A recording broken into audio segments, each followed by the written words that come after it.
Well, it's a new year, and we want to help you get back on track with your finances. Yeah, absolutely. And our financial advisor, Steve Budin, is here joining us to talk about a massive, massive issue.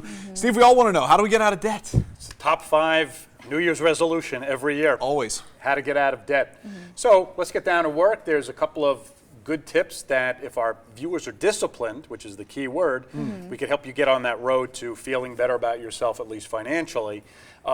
You won't really know where to start until you gather all your data.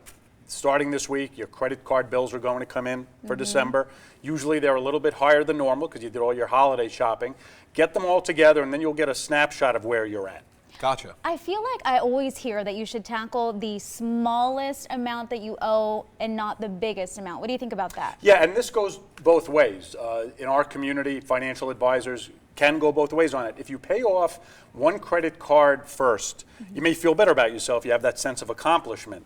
But if you're paying off a credit card that has, let's say, a 9% interest rate on it when you have other credit cards with 20% interest rates, you may not be doing the best thing financially. So I tend to take the second opinion.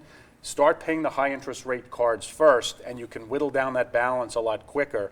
And to dovetail on that, very few people need more than 2 or 3 credit cards. Why some people have 6, 7, 8 credit cards is beyond me, but pay the card that has the highest interest rate first. Also, make the minimum payments on the other existing cards. You shouldn't let those go. Makes sense to me. And another thing that kind of changes the financial equation at the new year is a lot of people either get raises or maybe a bonus. What's the best way to direct that money to get rid of that debt? If you're going to be getting a raise, think about it as found money. You've lived 2019 on a particular budget. Now you're getting more money.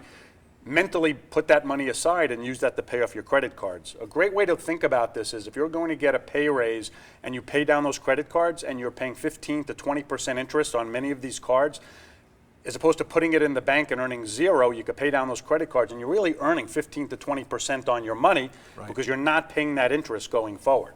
But when you focus so much on paying off credit card debt, I hear so much rumbling about make sure you pay yourself, make sure you're still saving. How can you balance that all out? It is a balance, without a doubt, and this is where the psychology comes in. Many folks feel better knowing that they have less debt. Many folks feel better knowing that they have some extra money on the side.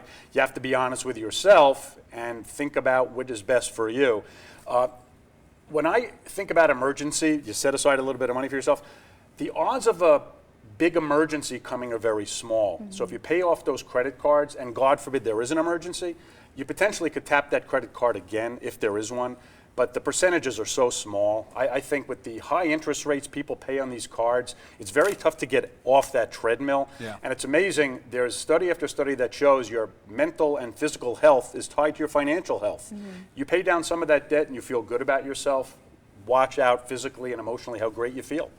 You're going to physically feel better. Just really quickly, the final piece of advice, this might be the most important. Be honest with yourself. What do you tell your clients? What do you mean by that? Yeah, you set realistic goals and be honest with yourself in terms of don't lie to yourself. If you're not going to follow through on this, don't even bother. But if you have other folks that you know are in the same boat that may have paid off some debt, talk to them and see how great they feel, and you'll see the same thing for yourself. Great advice. Try. Yes, at least you got to try. You got to try it. It's so important. Steve, thank you so much. That was our financial focus. We'll be right back.